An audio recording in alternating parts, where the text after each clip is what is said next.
Hello and welcome to week 19 of the GTHub podcast. Today I am joined by Forza R18, aka Hello. Almodovar. Oh yes. Hi guys. Roblo97. Sup? And Pigeon Ninja. Hello. I don't know what we're going to talk about today. I also remember that I didn't change the thumbnail. You also did not change the name. Yeah, that's what do you mean you can't hear me? Hello, they can't hear me. Oh boy. Can you hear me now? That's Pops, that's 10 horsepower. Oh no, please. Oh no. This has gone off the rails already. Yes. Wonderful. Anyway, as Pinta fixes the description, or not the description, but the title rather, because the description's correct. We'll start with the inconsequential Heineken Canadian Grand Prix that happened over the weekend. From the Circuit Gilles Villeneuve, in the banks of the St. Lawrence River. And all you really need to know is that Sebastian Vettel claimed pole. Set a new track record with a 1 minute 10.764 second lap over Valtteri Bottas and Max Verstappen, and that was your podium. Yep. In fact, there was so little that happened. Even I was well and truly up to date with what happened once my flight eventually landed back at London Heathrow Airport. After a slight delay, thanks to an air traffic control strike. Yeah. The only talking points were a crash on lap 1 and the race finishing early. That was it. Yeah. Nice dichotomy, that, yeah. That's all that happened. The only incident happening was on lap... Well, actually, it was on lap 1. Yeah, lap 1, turn 5, involving Brendan Hartley and one idiotic Lance Stroll. Yeah. Well, just Lance Stroll in general, then, basically. Yeah. Oh, fair enough. Yeah. Yeah. Well, I don't know. Lance Stroll got loose going to turn 5 and just pushed Brendan Hartley into the turn 5 wall there. It's a good thing they installed a safer barrier, actually, in fairness, because that was quite a large hit. Nearly took the Toro Rosso over on its halo. So it probably actually would have proved its strength there if it had flipped over. So then we could have had a overturned car test. But thankfully that did not happen, and both drivers walked away fine. However, not before Brendan Hartley was blamed by Claire Williams for causing the entire incident. God. What the... Probably because she was being paid by Lance Stroll's dad to blame. Yes, actually. Yes. And yeah, that was basically the race, really, other than some pit strategy, because everyone was trying to conserve their tires. So that's how that worked. Yeah. I mean, Grosjean went 45 laps on a set of hypersofts. Yeah, and he still didn't get a point for all that hard work.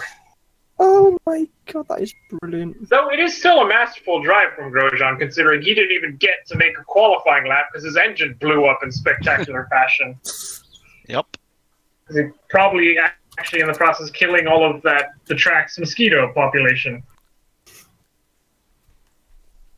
It was the most spectacular engine blow up. As soon as he rolled out of the garage, it just started billowing white plumes of smoke. Wow. Yeah, so Grosjean was out in qualifying before it even happened, and he recovered to finish 11th? 11th or 12th. 11th or 12th, yeah, but just outside the points. But Sebastian Vettel won from pole, and Valtteri Bottas was the best Mercedes on the day, and Max Verstappen was the best Red Bull, and had the fastest lap. Thanks to the snafu at the end where some idiot couldn't remember what lap to wave the checkered flag. Yes, or more to the point, some idiot told the person waving the checkered flag the wrong lap. I'm not so sure that's what happened, so much as she just waved the flag by herself. Yeah. Unless you know more than me, but I didn't hear that that's what happened. I think I read something on Twitter that she had been told. So the FIA screwed up then. No surprises there then. Yeah, I think it was FIA who screwed up, so... No surprises there then. But yes. But the fourth was Daniel Ricciardo for Aston Martin Red Bull Racing. Fifth was Lewis Hamilton in his Mercedes. Sixth, Kimi Raikkonen. It was quite a nice symmetry to the top six. It was Ferrari, Mercedes, Red Bull, Mercedes, Ferrari. I actually hadn't noticed that until you pointed that out. So, well, yeah, that's true. Except the Red Bull and the Ferrari were out of order. Yeah. Because Raikkonen needs to be where Ricciardo was to be a... No, is it like it was a palindrome, rather? Oh, yes, now I see. Yeah, you're right, actually. That's interesting. I didn't notice that till now. Seventh and eighth were the two Renaults of Nico Hülkenberg and Carlos Sainz Jr. Ninth was Esteban Ocon for Sahara Force India. And Charles Leclerc in the Alfa Romeo Sauber, impressing again by getting a point.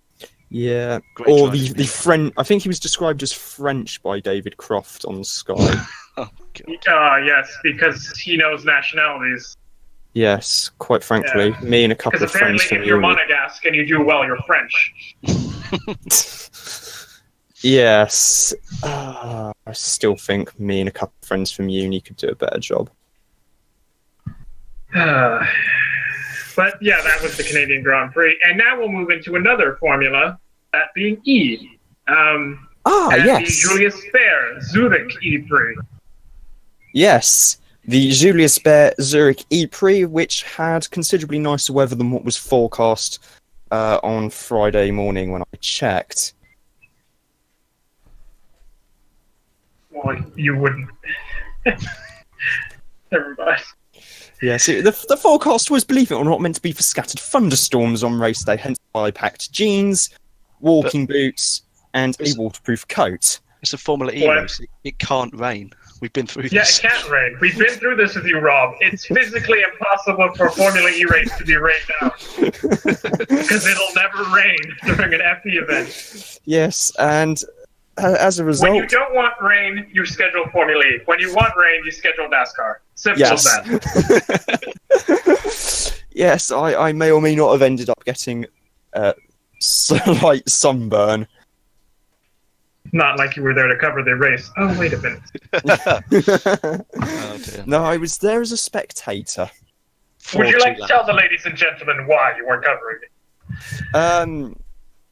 Yes, it's a long story, but basically, in effect... Seeing as you are our Formula E correspondent who did not actually correspond the event. Yeah, there was, I think it was just issue, really, with... I think there was some kind of quota issue for how many journalists they were allowed or something, and yeah. And that was despite the fact I already had stuff planned, but never mind. I went to Zurich. It's a really nice place, actually, Zurich. Very nice indeed. And yeah, just had a really good time. Got to chill out for a couple of days. I was not covering the race, yeah. I know, technically I was covering the race, though. Or qualifying, rather. That's not the race, that's the race. qualifying. still part of the race coverage. That's not the race. That's qualifying. Still part of the race day That'd be like coverage. saying I covered practice, therefore I covered the race. No, that's practice. What I meant was race weekend. There you go. Yeah, it was fun. It's a big crowd as well. Very big crowd. 60,000 people, I think he said. Yeah, I think Zurich police tweeted 60,000. That's quite impressive, yeah, considering they haven't had a race there for, what, 60 years? Since last 60. race was the 1954 Swiss Grand Prix at Bremgarten. 64 years. 64 years, okay. Yeah. Because it was banned after Pierre Levargue's accident at Le Mans in 55. Mm. Actually, the race happened the day before the anniversary of the Le Mans disaster. Right. I had forgotten that's the reason why they don't race in Switzerland. But yeah, this is the first time they're allowed to race in Switzerland because of the law that was changed to allow electric racing in the country. So that's why Formula E is here. Yes, and it was very nice place to have to hold a race. Got Lake Zurich in the background, and I was not surprised at all to see Lucas di Grassi jumping in after winning. Yeah. Lucas di Grassi performing the only passing I think I remember. No, Jean-Eric Verne did a fair bit of passing as well. He also got penalized though. Yeah, he got penalised, but he did do quite a lot of overtaking. From what I saw to get up. Yeah, he did. Yeah. Yeah, he did. I forgot about that. That's he finished badly, so yeah. Lucas di Grassi won the race for Audi in his first win of the season. Hard to believe that, actually. Yeah. And with that, he I think vaults to 8th in the championship.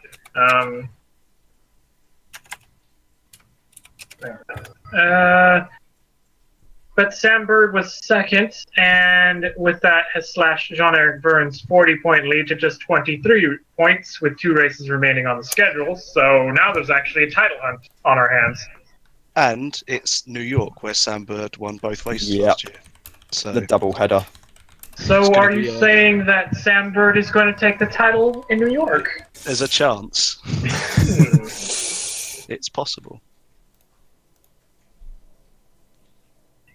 So yeah, we will see if there will be any action happening in New York because, yeah, that track isn't exactly the best. No. Yes. So yeah, that was the Formula E race, and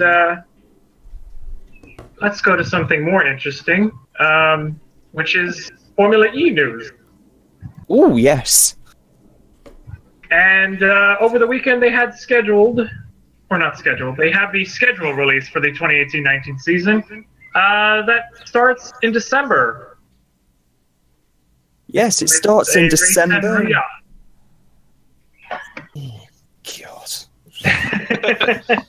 Let's just not go there. Yeah, please. Let's just Well, I'm afraid they're going to go there. It's scheduled. It's written down. December 15th. Good one. Yeah, and then after that, 12th of January, it's off to Marrakesh. Marrakesh Express. Yep, and then after that is... Who knows?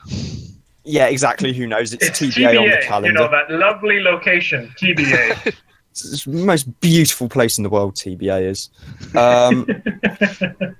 Santiago has been removed from the schedule, and the Sao Paulo E-Prix, which was meant to happen this season and then got delayed for a year. Well, that's not on the provisional calendar either. There is a TBA round. It could be... I've heard a rumour that it could be Sydney hosting it. I've also... I mean, if they need to and they can't get Sydney to happen, there is basically Punta del Este is the go-to backup round for the championship in case they can't go somewhere, which is why when Sao Paulo was dropped, they announced Punta a few days later. Why don't they just schedule Punta del Este then? Yeah, that's what I was thinking. It'll be a lot easier, yeah. Yeah, it'd be very nice. Awesome track Punta del Este is. After TBA, it's off to Mexico City, and then almost a month later, it's off to Hong Kong, and then going to TBA, although this time we do have a country confirmed. It's China, it's just we have no idea where. So China has yet to be announced? Interesting. Yes. So what do we call China now? I have no idea. But yeah, after that, we've got a 5-round tour of Europe, which I'm hoping to get to go to all of. This time he'll need to pencil in Zurich. Yes, I'll be heading to, it'll go from Rome to Paris to Monaco, because there's no historic race in Monaco next year. Well, it's cyclical, It's biannual, so every other year we have... It'll be the full Monaco circuit, won't it? I believe Still so. speculation out on that, because Jean-Claude is trying to poo-poo that idea. Yeah, because it's Jean's hot. And after that will be Berlin at Tempelhof, and then Zurich, and then the doubleheader in New York, in Brooklyn. Really? And it was also announced today that Nico Prost won't be racing for the team formerly known as Renault Edam. Yes, well, that's kind of to be expected, really. Yes. He hasn't done very well since he won in the first and second seasons for that team. Yes. The team has since been renamed Nissan Motorsport, so I don't know. I expect to have both new races, or new drivers there, rather, because I don't see Sebastian Buemi staying in a Nissan when he's driving a Toyota. Nope. Well, Buemi is definitely confirmed. How? He's driving a Toyota. There's no way he drives both Japanese brands at the same time. Honestly, I don't see that happening. I will be shocked if it happens. But yeah, we shall see. As Rob has gone absent. Yeah, that's because I was just quickly replying to something on the actual Discord chat. Josh asked me, I looked at the photo of my arm and asked, is that a badly broken arm? Right. And I'm like, no, it's just sunburn. Anyway, getting back on points. Yes. Which was about driver shuffling around with Nico Prost and Sebastian Buemi. I was going to say Bourdais. Had wrong Sebastian. Yeah, Daniel Abt was actually confirmed over the weekend as driving for Audi Sport Abt Scheffler next season. Yeah, was that really a surprise considering Abt is in the team name? Yeah. He's a full Audi Works driver now. Yeah, it was also on a 1-year deal, but yeah. Actually, is Abt still in the team name? I thought Yeah, it's Audi Sport Team Abt. Schaeffler. Audi Sport Abt Scheffler. Ah, okay, Abt is still in it. Yeah, well, if the Abt stays in the team name, then he's going to stay there.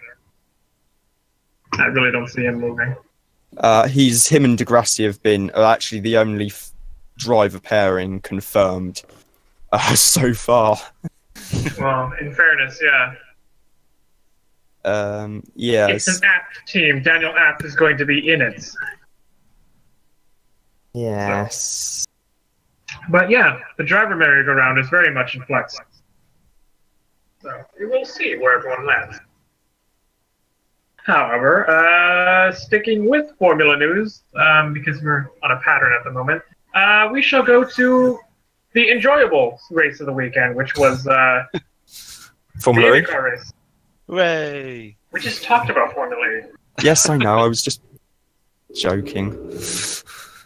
wasn't quite enjoyable either. Oh, It was all right, but it wasn't the best. It was okay. Oh. It looks okay from the highlights, so I need to see the race. You didn't even see the full race. I saw the full race, Rob. I can tell you it was not that great. You saw all the best bits. Anyway, IndyCar, right. Yes.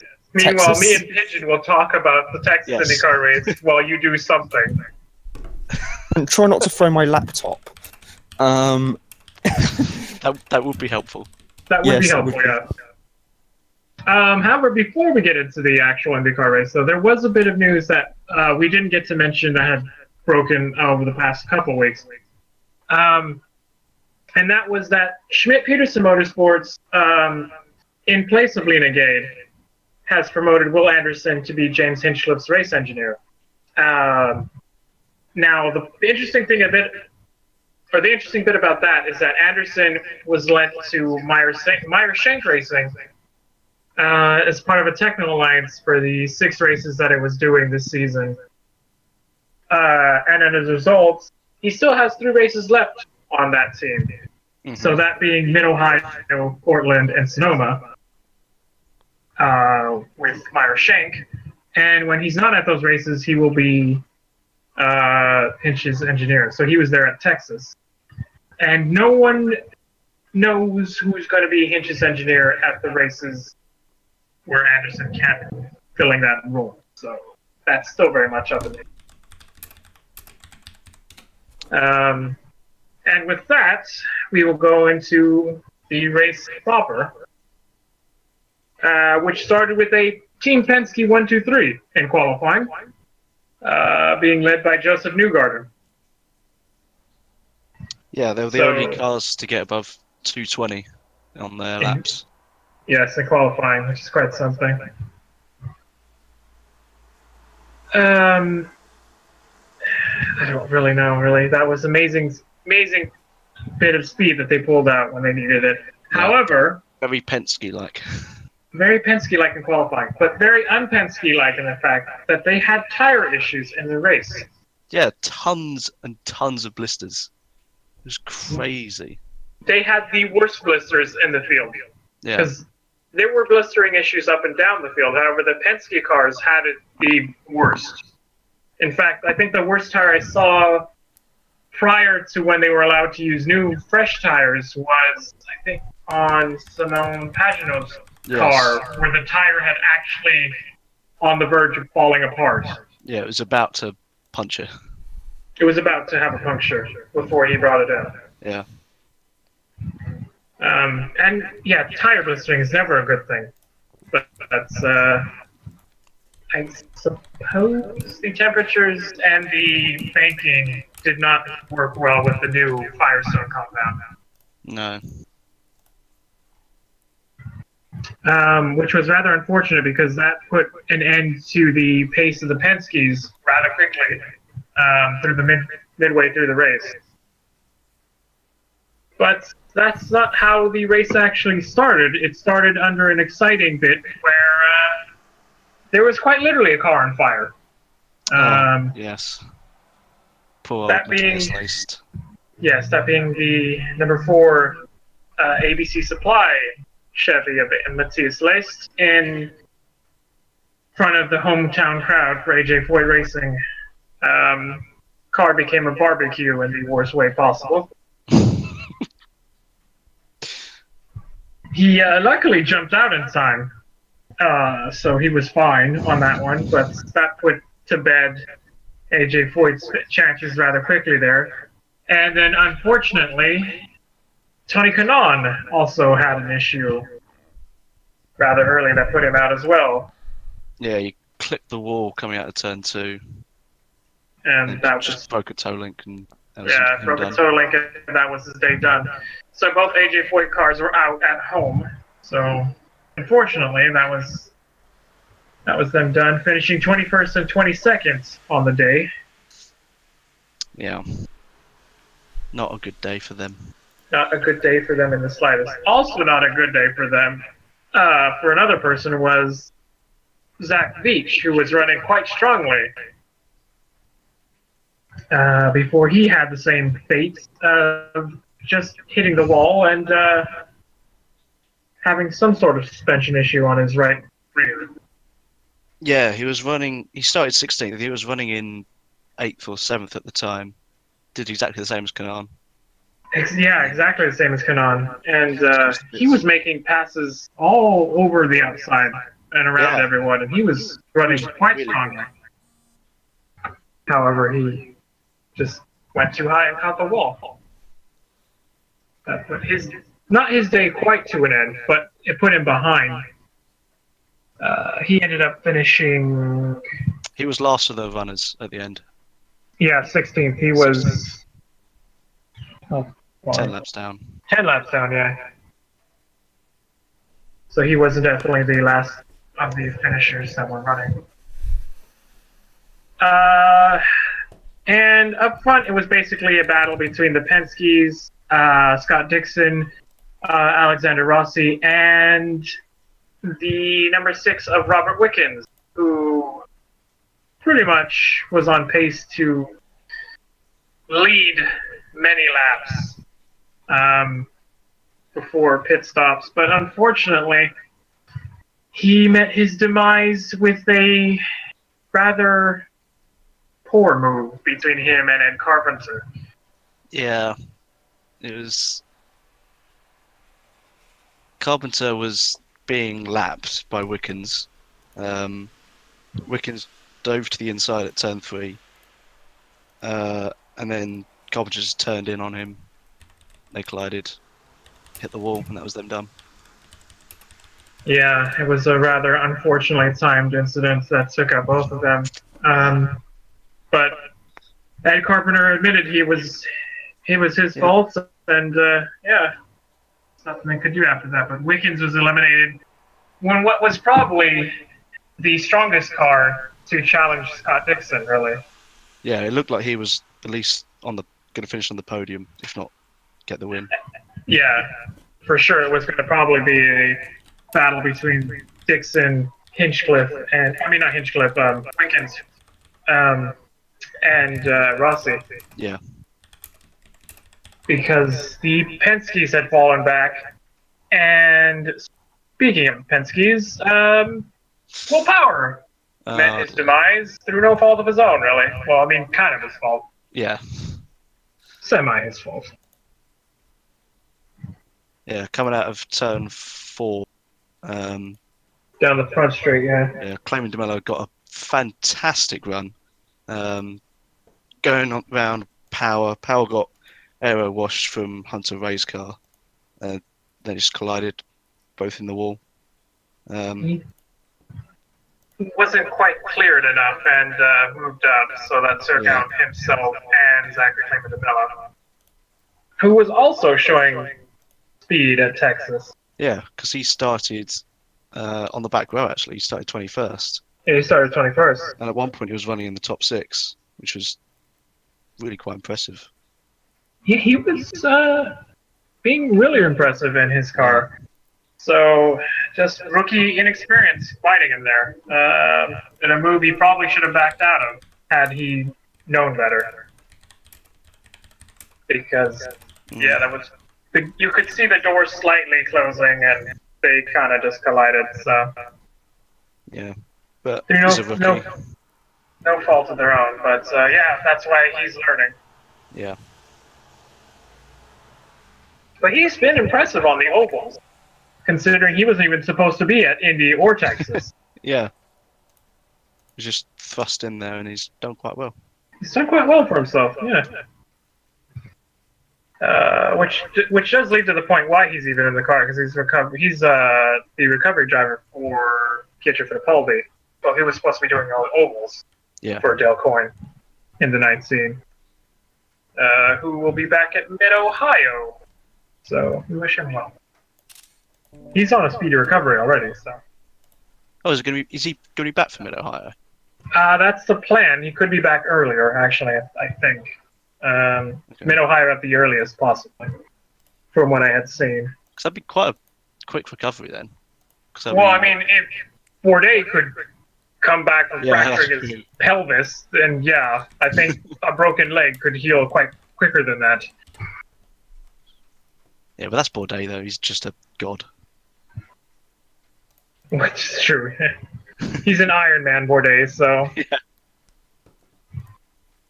Yeah. That might be it. But yeah, he did quite well.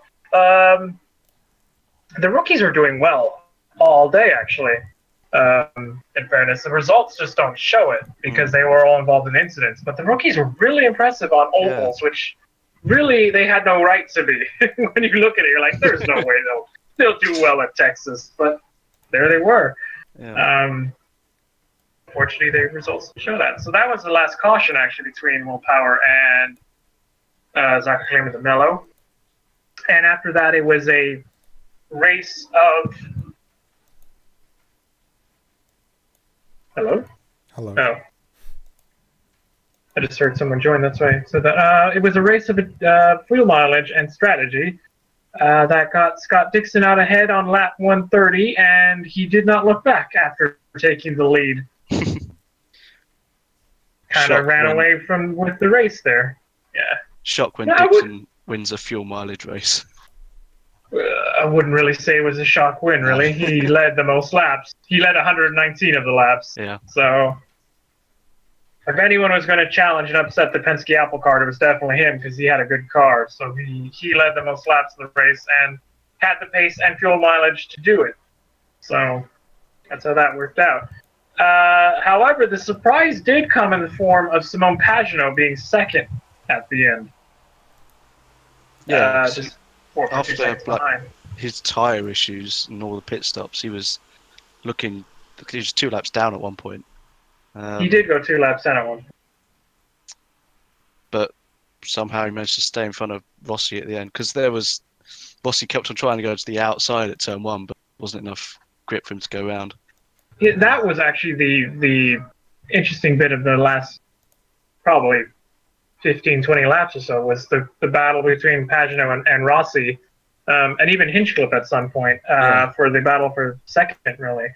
And Rossi, you got to give him credit. He went for it every lap. He kept on going. Kept on going. Somehow he had enough tires to make it, and he just tried his best to get around it, but he just couldn't. Because he just didn't have enough of a drive off of one to get by Pagenaud. Because he just didn't have the grip, I guess, on the high line, or the car to handle turn 1 of the high line. Because Pagenaud was able to just drive by him and hold on to it. But yeah, that was the battle at the closing stages of the race. So Pagenaud held on to get his, believe it or not, first podium of the season for Penske. Crazy. So, that is absolutely crazy. One of the series champions is finally getting his first podium for Penske this season and upholding their honor because in what looked like a bad day for Penske, ended up with some pretty good points and a podium finish. Yeah. Because on the opposite end of the scale was Joseph Newgarden, who had a good car, who led the second most laps of the race with 59, ended up 13th and 4 laps down 4 laps with down. 7 pit stops to his name. God, seriously? Yeah, 7 pit stops. He had the second worst tire blistering issue other than Pagenaud. Pagenaud had the worst tires that came off of anyone's car that they showed.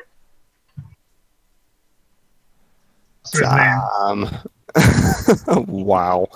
Yeah. That is quite something. But he battled back to finish 13th, so that cost him serious championship points. All those issues. And that ended up in 13th. But Scott Dixon won. Simon Pagenaud was second, and Alexander Rossi got a well-earned third. Mm-hmm. James Hinchcliffe recovered from having no speed at all to somehow having fourth. So they gamed the system there to get a fourth place finish for him. which probably does end up showing the worth of Will Anderson on his pit box there. So he finished 4th. Ryan Hunter-Reay was 5th, and another good finish for him. So he's actually silently sneaking his way into not podium contention, but championship contention. Mm-hmm. And 6th and 7th was Graham Rahal and Takuma Sato for Rahal, Letterman, Lanigan. So both of them having good runs there. Graham Rahal coming from 20th to finish 6th. So just goes to show if he could actually bother qualifying correctly, he might win. Because he has a car good enough. I was going to say, not salty at all, are we, about that? I mean, if he just could manage to somehow find qualifying pace, he would win handily. But he just cannot find the pace in one-lap qualifying for whatever reason. But yeah, he's doing well. He's sneaking his way up the points. So they were 6th and 7th. 8th was Sebastian Bourdais, and a nice recovery for him after his dreadful Indy. Yeah. 9th was Ed Jones and the number 10 for Chip Ganassi. And rounding up the top 10 was Charlie Kimball. Yep. Yeah, Ed Jones was the last of the finishes on the lead lap. Yeah. But only just. He was 25 Only seconds. just. Because he finished barely in front of his teammate, actually, at the line. Yeah. But 10th with Charlie Kimball in their first top 10 finish for Carlin in their IndyCar debut, I think. Yeah, that sounds about right, I think. Yeah. But yeah, Carlin's actually another team that was impressive on the day because both he and Max Chilton had pace throughout the race. They were silently thereabouts. All day long they were. They were just plugging along, letting everyone else crash. And yeah, letting everyone else crash and just picking up the pieces where they could. Being very Carlin-like in their approach. Yeah. So by Sonoma, we should see them at the front, actually. they'll get a 1-2. Well, you never know, I guess. It'd be surprising if that happened, but stranger things have happened at Sonoma. Spencer Pigot finally did decently well with an 11th. And, Marco Andretti had issues as well. Some clutch issues biting him, which ruined another good finish for him. Oh, yeah, on a restart. Not on a restart, on a pit stop. Pit stops. On a pit stop, yep. He just couldn't get out of the pits. Yeah. So he ended up 14th on the day, 4 laps down. Just behind Joseph Newgarden, actually. And, that was the race, really. It was pretty interesting. Because everyone feared that there wouldn't be any passing. But there was plenty of good racing. Yeah, it wasn't a pack race, but it was, that's it was the a good key race. bit. It was not pack racing, but it was good racing. Because there should not be pack racing in Indy cars. No, because that's how you get crashes. Look at last year. Well, just look at Fontana with Graham Rahal. I think it was Graham Rahal who flipped, actually. Yeah, It was Briscoe. No, it was Briscoe. Yeah, you're right. It was Briscoe because it was Briscoe in Hinch's car, I think. Hinch's crash at Indy that year. Yes, you're right. But that's why you don't do pack racing in Indy cars. No. No. But there was some news to emerge from the back of the weekend. Actually, no, before I do that, the important bits about Scott Dixon. He earned his 43rd career win and now holds 3rd on the all-time wins list by himself after tying Michael Andretti with his win at Detroit. So that means only AJ Foyt with 67 wins and Mario Andretti on 52 wins are in front of him. And he could very realistically catch Mario Andretti. Yeah. AJ Foyt, maybe. It's possible. He's still got some racing years left in him, so he could very well be leading the all-time wins list. Possibly. that also a stat that I found amazing is that Scott Dixon has won a race in 14 consecutive seasons. And it's his 16th overall season with at least one win. That is impressive. Wow. Yeah. He is impressive when it comes to winning races. He also has a 23-point lead heading into Road America. So over Alexander Rossi. If Alexander Rossi had just finished on the podium, he might have had the point lead. These mistakes are starting to catch up as they go through the season now. He can't afford to make mistakes. And that might be the mistake that costs Rossi in the end. We shall see. Yeah. But news, like I mentioned, concerning Rahal and Evan Lanigan, is that Graham Rahal has signed a 5-year contract extension to stay at his father's team. So that's good news for him. As if he was going to move anywhere, really. Yeah. I mean, why would he want to, really? They have a nice little team there. Yeah. Maybe if you could just qualify a car. No, probably, yeah, exactly. If he could only qualify, then he would win. But he's there for the next 5 years.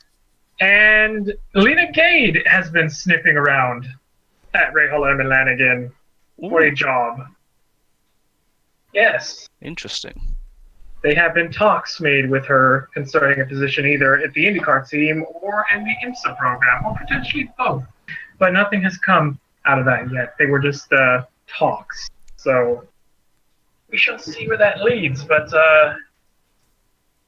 if Lena Gade makes lands an offer with Rahal and Lanigan, I think a BMW engineering position might serve her nicely.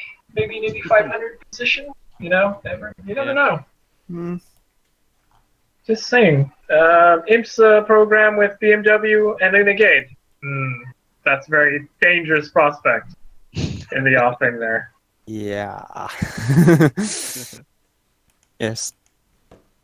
And there is a link to our merchandise in the bio. It will help you make that plane, no matter how unlikely it seems. God. Oh, no. Shamelessly plugging merchandise now. Wonderful. Always link in bio. Don't forget to click and subscribe, guys. Yeah.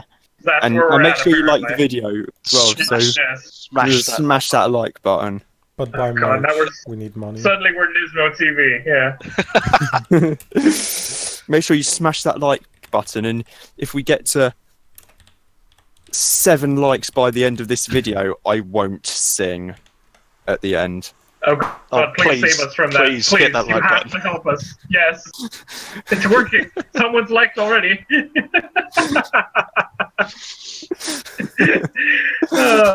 Shameless groveling always works.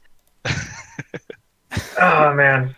But moving past that, we shall go into, well, what's Penta actually did over the weekend, as opposed to what Rob failed to do and actually be at the race. Hey, we've got 8 likes now. We're fine. We're good. Excellent. You saved us. Well done. Well done, audience. But like I mentioned, the ADAC GT Masters and just the ADAC series, the random ones, whatever they are, the TCR series. TCR Formula Via. Whatever that was supposed to mean to me. Formula 4. Formula 4. TCR, Right. Formula 4, Porsche Carrera Cup, and what's the last one? Clio Cup. I didn't even know they had German Clio Cup, but okay. Yeah, there was a traveling ADAC circus that came to the Red Bull Ring, and our friendly Austrian was there, enjoying the nice sunshine and rain over the weekend. A lot of sunshine. Well, on the first day anyway. Yeah. Second day, not so much. Yeah, but, the first race wasn't anything to write home about, really. It was all right. I mean, it kind of ended like it started. The #1 Callaway competition Corvette started at 1. Position 2 was the number 42 BMW team Schnitzer M6 GT3. And on position number 3 started the 28 Monteplast by Land Motorsport Audi. And it ended with the Corvette on first, the BMW on second, and actually the 43 Team Schnitzer BMW in third, which started fourth. So yeah, there wasn't much going on Saturday.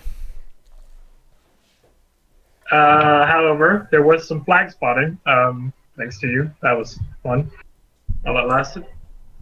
People are complaining about my mic being quiet. I can hear you. I don't know if anyone else can.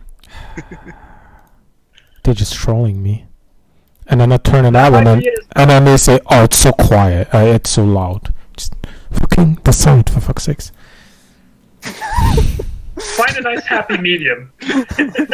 No. See, that's... But yeah, there was some flag spotting from the people who weren't at the race.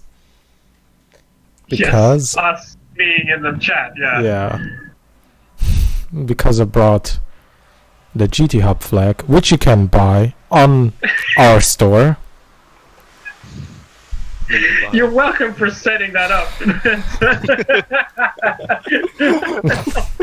See, link in the bio, guys. Look in the bio. Next to where it says merch, you can buy stuff on there. Do it. Buy it. Do it. Please. Please. See, there's the link. But yeah, Bitter shun. people were trying to spot, Bitter, rather. try to find me on the stream, which they did, but stream quality is bad, so there's no good screenshot anyways. Yeah, we are having a game of Where's Penta. Week 2, actually.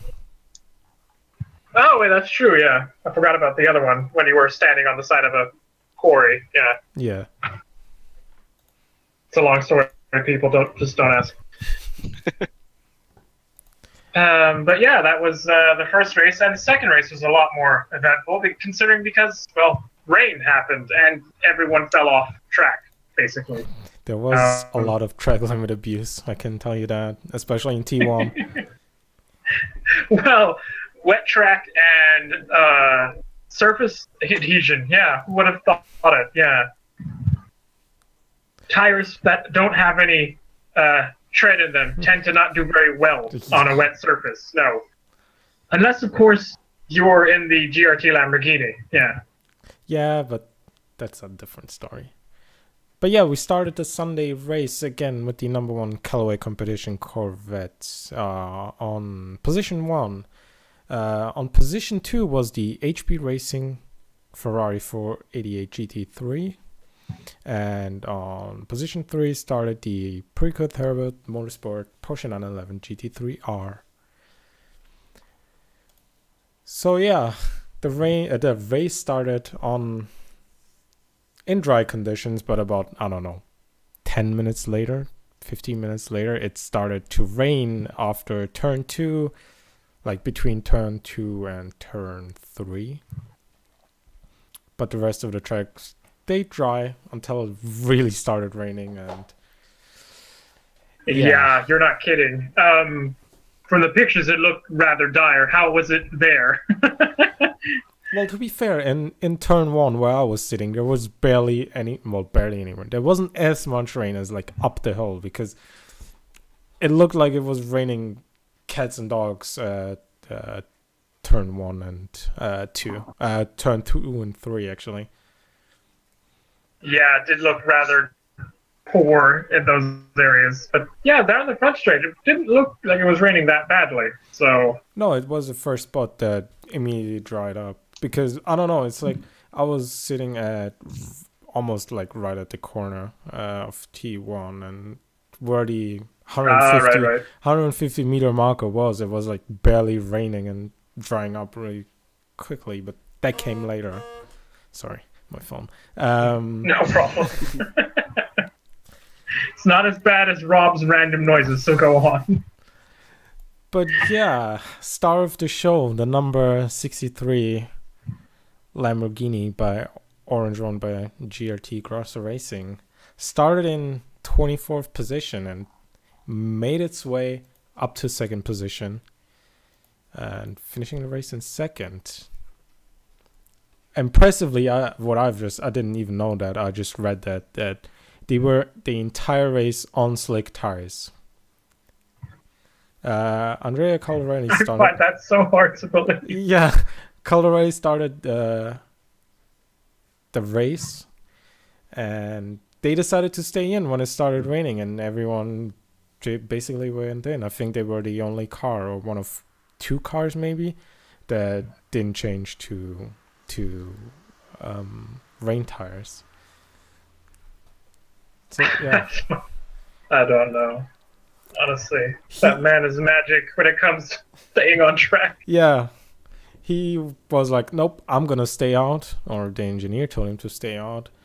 I'm pretty sure it was a bit of both. Like, hey, you want to come in for wets? He's like, nah, I can stay out on slicks. When it was Bortolotti's turn to drive during a pit stop, they were supposed to change to rain tires, but Bortolotti saw the car. He looked like in the sky one more time and said, it's gonna be sunny again. And so they stayed on slicks, and like he predicted, it started to get sunny and the track dried rather quickly, giving them the chance to go up to P2 with an impressive overtake in turn 3 on the inside of... Who was it? I think it was one of the Land Motorsport Audis. Yeah, it was one of the Audis. I just don't remember which one it was. Let me check. I can tell you in a second. I think. Let me check. Oh no, it was the HEP Mercedes. Oh, we are both wrong. Completely different brand and livery. Yes. Yeah. So yeah, the race ended with the Callaway competition, Corvette on P1, of course, as to be expected. Has to be. It's I'm pretty sure it's written in the rules. It has to win all the time. Yeah. Yes, especially at the Red Bull Ring. It does seem just to like that track very well. Yeah. And on P2 was the number 63 orange one by GRT Corsa Lamborghini Huracan GT3, and on position 3 was the 47 Manfelter Team HEP Mercedes AMG GT3. The green Mambas, yeah. Yes, one of the green Mambas. Also, I think the other GRT cars made a very good effort. Let me check real quick. Yeah, impressively, not impressively, like to a surprise, yeah, the 63 started in 24th place. That is the drive of the race, actually, yeah.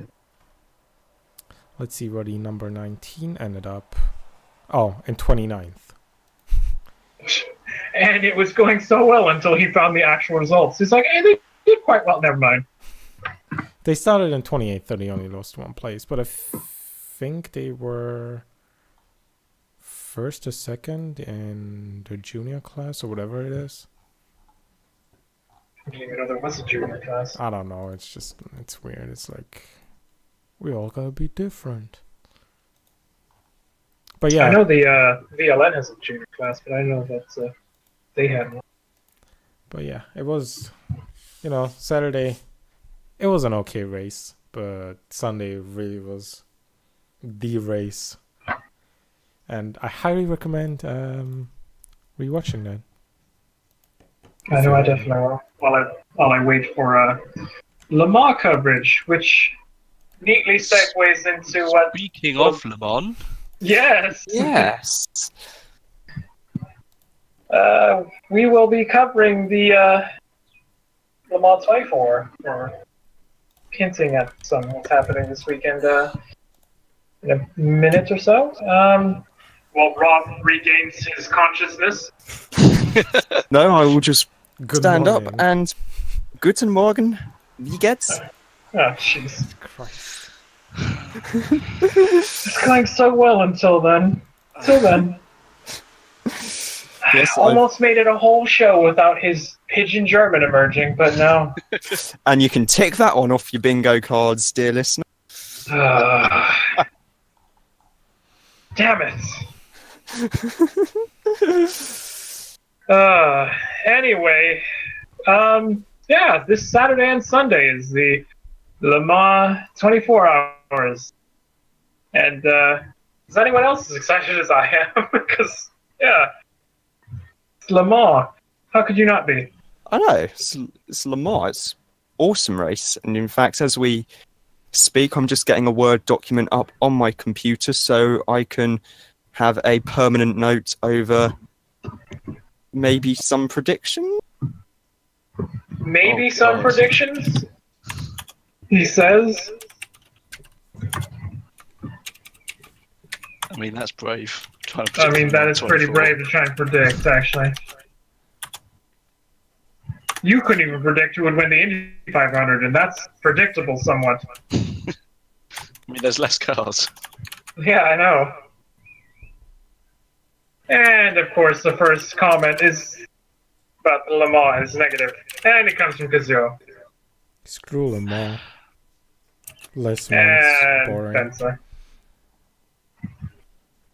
Le Mans is awesome. Le It's Mans actually, is it's actually pronounced lemon. I'll have you know. Le Mans. Oh, no, you're thinking of lemons. Sorry. Oh, the lemons The lemon race. I think you're both thinking of the 24 hours of lemons, yeah. Yeah, for the crap boxes that are brought for like $500 or something. Yes, the beater cars. That's the true race. True Le Mans. Anyway, we will get into some of the entries here. Not all of them, just some of the details on them. In LMP1, we have 10, because it's a full season WEC field there, because they're obviously the only series that runs LMP1 cars. The 8 privateer LMP1 cars, and of course the 2 factory hybrids. The number 1 and number 3 Rebellion Racing, Rebellion R13 Gibsons, which seem to be the leading privateer cars and could challenge the Toyotas on pace, potentially. Yeah, because the pace shown by both Matthias Besch and Gustavo Menezes during test day, I mean, they both, I think it was Besch second, Menezes third, Well, in terms of times by driver. yeah. Yeah. I mean, one car, the leading car, has Andre Lauderer, Neil Yanni, and Bruno Senna. That's car 1.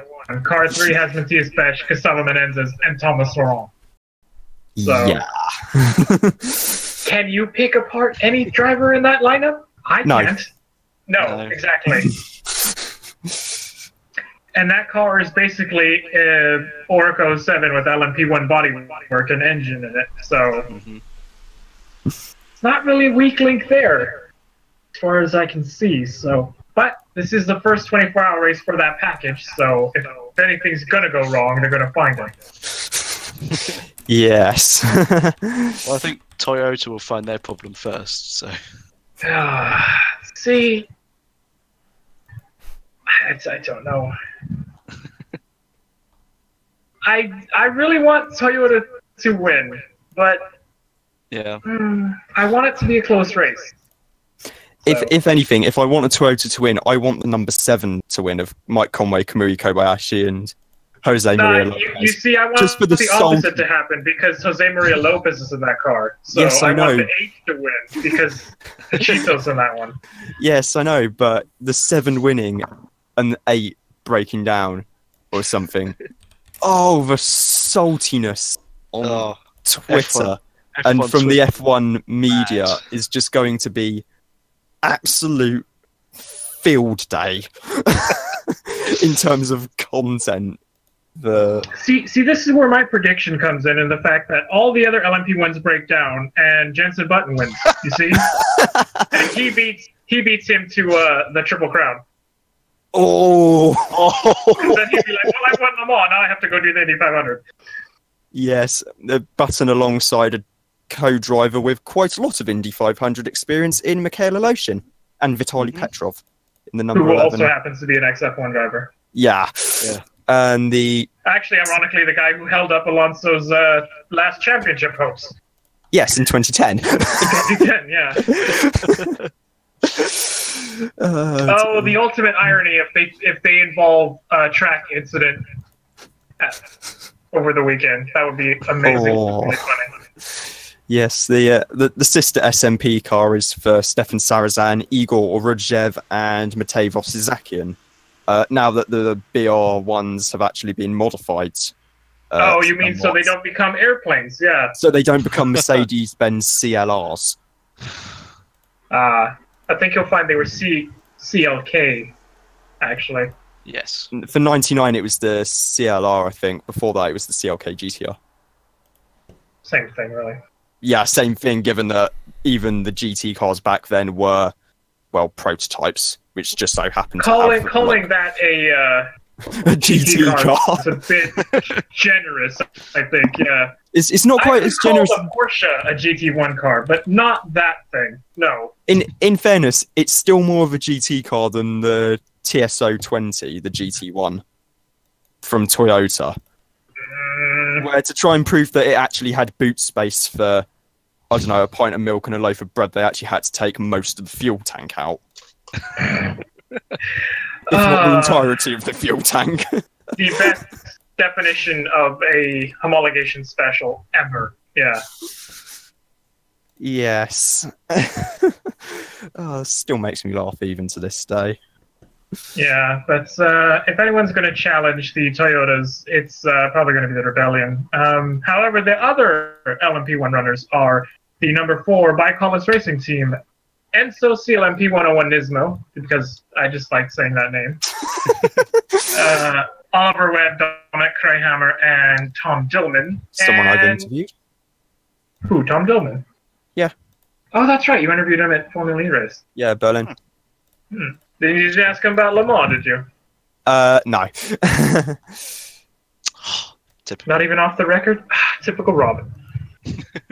It was bloody freezing. Always thinking about yourself. Ugh. I was thinking about him. Right. So selfless you are.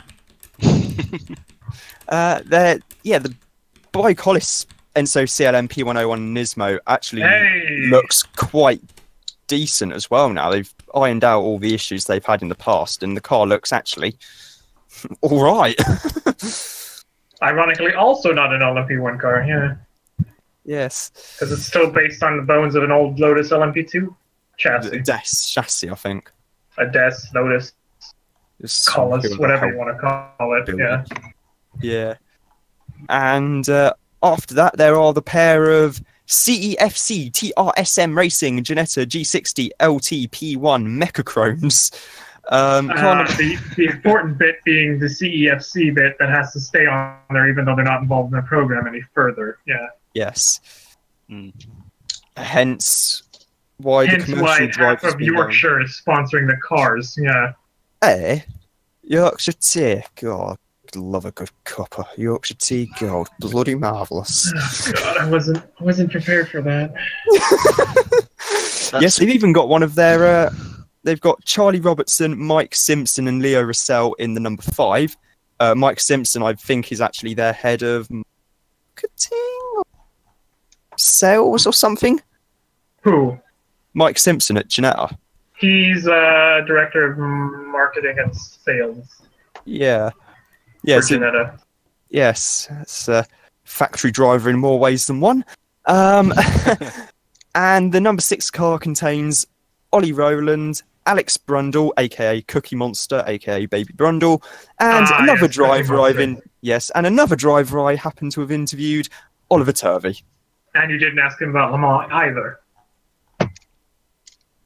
No, because had I actually been in Zurich, I probably would have actually spoken to those who were competing at Le Mans. And fair enough. This was from Berlin.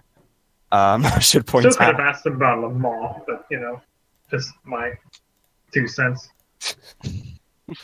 Yes. And the final LMP1 class entry is the Dragon Speed BR Engineering BR1 with the Gibson V8 compared to the AER engine used in the Required a special SMP cars. chassis because their other one was destroyed.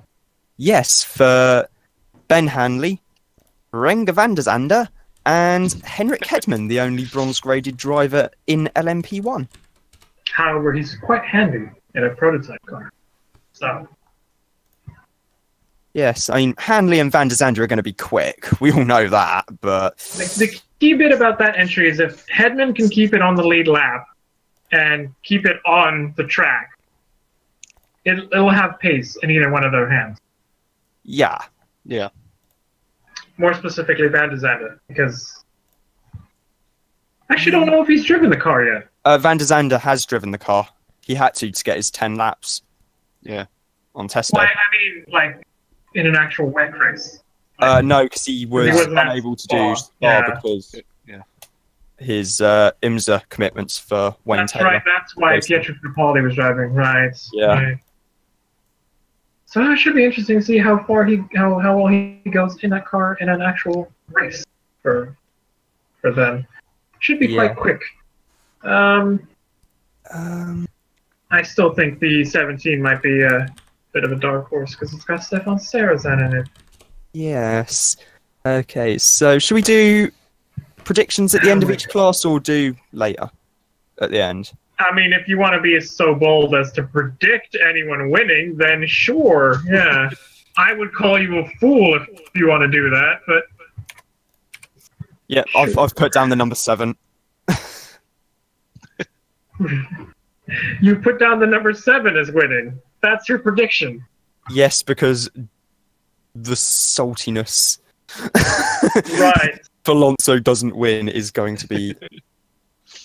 See, Well, we're going to have a field day on that. you're bold enough to say they're going to win, but I'm not going to say anyone is going to win because I don't know.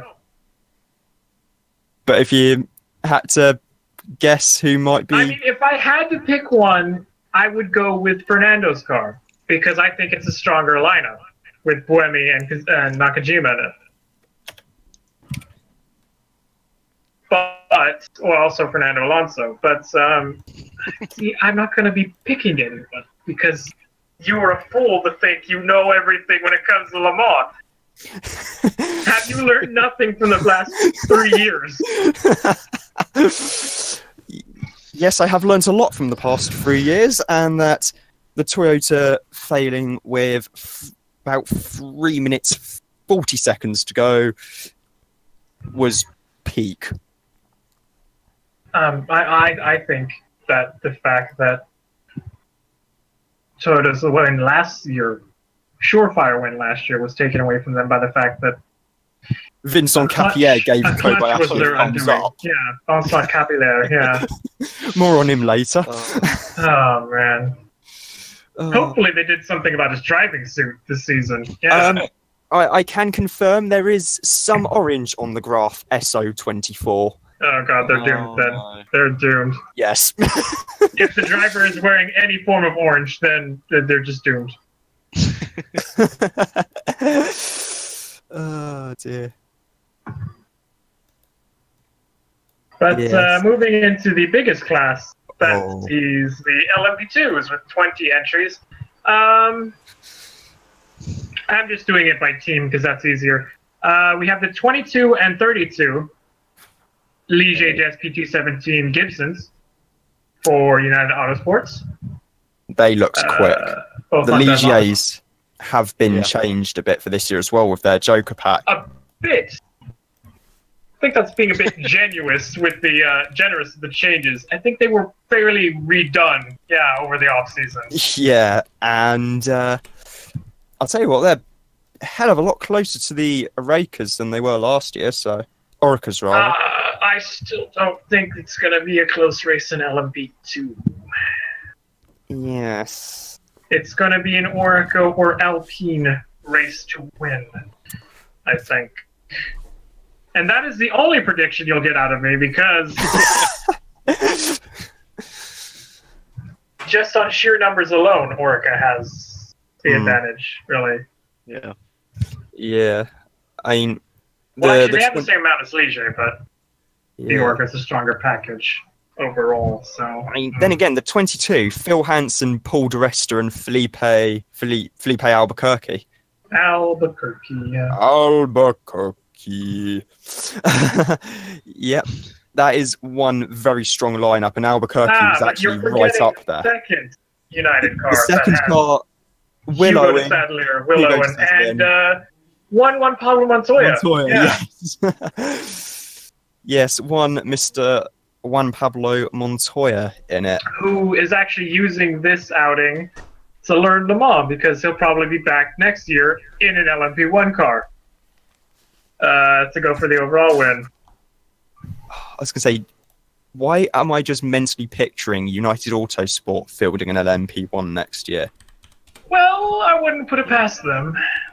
Yeah. Right? It's not in the bounds of possibilities, really. Yes. Indeed. Saying Ligier have the capability to build their own car if they so desired. So you never know. We don't know, but still, the next car on the entry list, number 23, is also a Ligier, funnily enough. For the team co-owned by former F1 driver Olivier Panis and former football French World Cup winning goalkeeper Fabien Barthez. Who is Barthez? Barthez. Used to play for Man United. He's not in the driver lineup this year. He's driving for... He's not driving in this race. No, he's driving in Blancpain this year. Yep. In... who is it? I think it's Black Falcon he's racing for. I think so, yeah. Besides that, we find the first of the Michelin runners, and Timothy Beret, Julien Canal, and Will Stevens. Yeah, that's going to be quite an interesting lineup, actually, because Will Stevens is fast.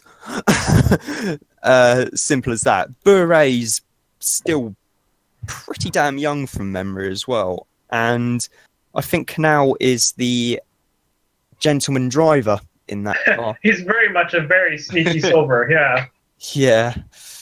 So they could be dark horses, in the same way that even though they are running the won Le Mans last year. Yeah, in a GTM Ferrari, but is also blooming quick in a prototype as well, or indeed anything you actually put him in. The Michelins seem to be on pace this season with the Dunlops, so yeah, they could be in with a shot. That car very much could be at the top of the podium come Sunday.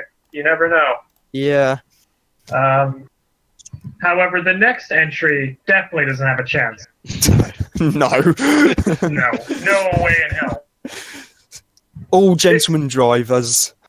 Yeah, this entry is very much not in with a shot. However, it probably will finish, but it probably won't be at the sharp end of the running order come Sunday. Yes, Mark Patterson, who has come out of retirement again for like the 50th time. Yeah, for the 50th time, he's actually unretired to do Le Mans. I think this man has retired more times than most people have retired. Actually, unretired, really. Yeah. And alongside him will be the Dutchman Ate de Jong and the South Korean driver Tak-sung Kim. In fact, I think that makes Kim might well be the first South Korean driver ever to race at Le Mans. I'm going to say yeah, because I can't think of any at the moment who might have. Neither can I, so yeah. That's that. Car number 26, the first of the G-Drive Racing entries, Oreca 07 Gibson for Roman Rusinov, who's graded as a professional driver, I should add. Andrea Pizzatola, who your favorite car you just like to pick apart all the time. Yeah. Leave the poor car lineup alone. Andrea Pizzatola, who is an incredibly sneaky silver, actually tested for Nissan in Super GT. He has. Who has? Andrea Pizzatola. He won the Renault RS01 trophy. Oh, right, yes. And his prize was a full-on test for the factory Nissan Super GT team. And alongside them is someone who is incredibly good at energy management in Formula E and winning as well, I should add. Jean-Éric Vergne. Mr. Jev. Mr. Jev, yeah. And I actually was looking at the average lap times of some of the cars on test day, and theirs was the fastest. Well, as you like to point out, it's a professional lineup. Yeah. It's not the only all-pro lineup in this class, let's be honest. Sticking with G-Drive, though, we will go to the second car, which is the number 40. Car. The kids' car. They're young drivers in that. Are they? Yeah, James Allen, silver-graded Australian drivers in his early 20s. Jose Gutierrez, also a silver-graded driver who's familiar to us too from IMSA. Yes. And is blooming young as well. And Enzo Guibert, who's also... Gibert, who's also very young as well. If you say so, yeah. Allen and Gibert are incredibly fast. In fact, there's a reason why Gibert's been bumped to gold. He's very quick. Yeah. Yeah. He got pole at Monza in his second ELMS race last year for Graf.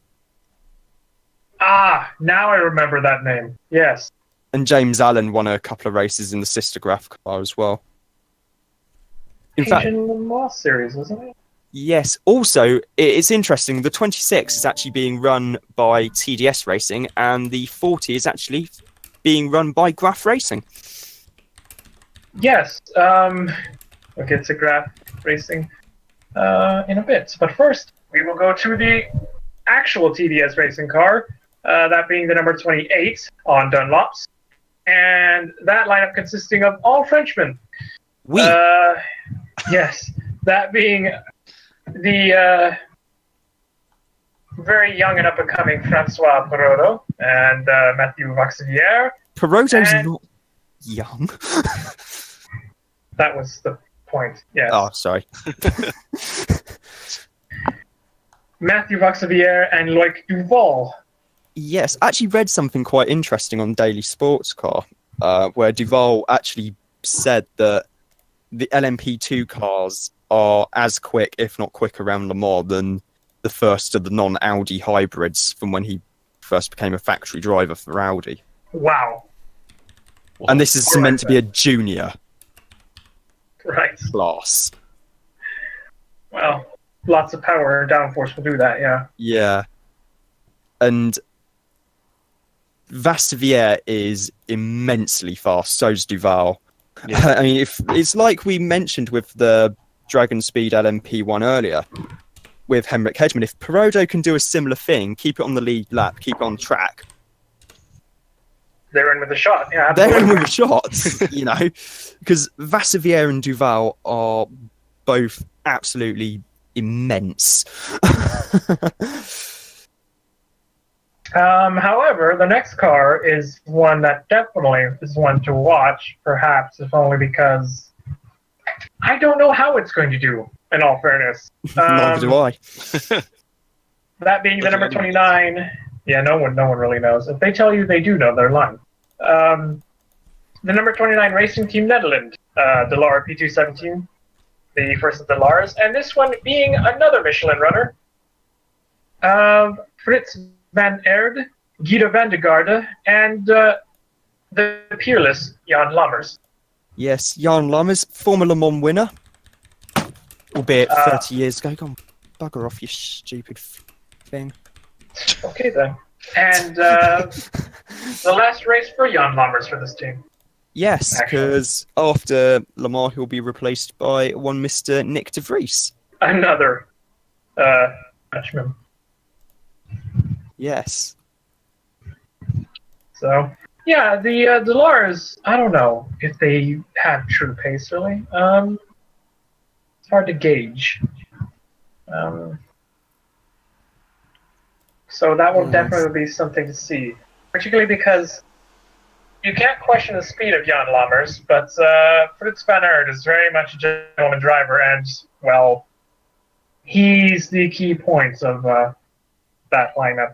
Like many of the LMP2 entries, the gentleman driver is going to be the key to winning. If you can get your gentleman driver to be decently paced and stay on the lead lap, then you're in with a shot at the end. Yeah. The number 31 entry for Dragon Speed.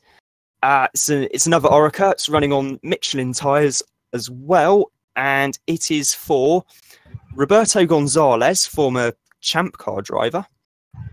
Former WEC LMP2 champion. Yeah. Nathaniel Berton. I see what you're doing. And Pastor Maldonado. No one's faster than Pastor, yeah. Yep. There's no faster Pastor. Yep. That's another strong lineup as well. Does fall more into the same kind of category though as the 26, I reckon, in that he's more of an all-pro lineup. You see, I argue that one isn't, because Roberto Gonzalez is very much not a professional driver. All right. He just happens to be very, very quick as an AM. Yeah, true. I'll let him off then. One car, though, that definitely is not an all-pro lineup is the first of the 4 Jackie Chan DC Racing. Now this needs explanation, because the first 2 of these entries, there are 4 Jackie Chan DC Racing entries on the entry list. However, two full season WEC cars, and 2 thanks to their success in the Asian Le Mans series. Actually, they had 5, but they could only get 4. So sad for them. Only 4 cars. Only 4 of the 5 they could take up. Damn, what a wasted opportunity. Yeah. So they've had to borrow a couple of Ligiers. Actually, borrow is the key word, because these cars aren't theirs. Really, this is just Jackie Chan in name only. Because both the 33 and the 34 are being run on behalf of Jackie Chan DC Racing by Onrook and Oak Racing. Hence why the 33 has David Cheng alongside Nicholas Bull, who's raced in IMSA a few times. And 24 podium finish. Yep. And Jacques Nicolet's son, Pierre. And Pierre is actually a pretty quick dam. Well, it's damn sight quicker than his dad. So, yeah. Yes. The 34 lineup has the... Penta's favorite car in LMP2. Yes, has Ricky Taylor alongside Garage 59 Blancpain driver and McLaren Factory GT driver Combe Ledijar, and one Mr. David Hannemeyer Hansen. See, that's the car of the Ligiers that could actually be, other than the United cars, in with a shot for a win. Yeah. I think. Yeah. Because Hannemeyer Hansen might be an AM driver, but he can be as quick as the pro drivers, as we saw in Shanghai last David year. Hannemeyer Hansen is good in a prototype and in a GT car. He's just good in any car you put him in. Combe Ledijar is an ex-McLaren factory driver. Ricky Taylor as well. Ricky Taylor. Yeah. I mean, yeah, not much to be said about Ricky Taylor. He's won anything, written everything, really, basically. He should be in with a shot, really. That's a car, if it runs reliably and nothing happens to it, would probably be on the podium, probably. And it's a matter of how far up the grid can it finish, really, with that car. Yes.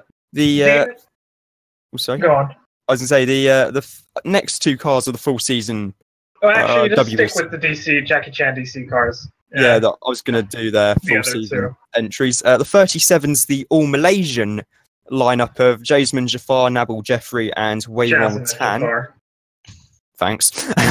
That definitely falls more into the all-pro driver lineup category, as does the number 38 of Ho Pin Tung, Stefan Riquelme, and young Gabriel Aubry. One of their quick drivers are grooming in the Asian Le Mans Series, Gabriel Yes. Aubry. Yes, a bit like Thomas Laurent last Yeah. year. So if he does well, someone else will pluck him. Yeah. Yes, and he'll end up in LMP1. Yes. And now moving on to the second of the graph entries. Hang on, you missed the S&P Dallara and the Signature Alpine in that one. Yeah. Oh, bugger, yeah, sorry. The number 35 SMP Racing Lara sees Victor Scheitar alongside Harrison Newey. Yes, he's Adrian Newey's son, and Norman Natto in the 35. Yes. Very unknown what to think about that lineup. It's just with the Dallaras, you never know how they're gonna finish. So or how they're gonna be on pace. So I don't know. One car we do have a good handle on in terms of pace-wise at Le Mans is the number 36 Signatech Alpine Matmut and Alpine A470 Gibson.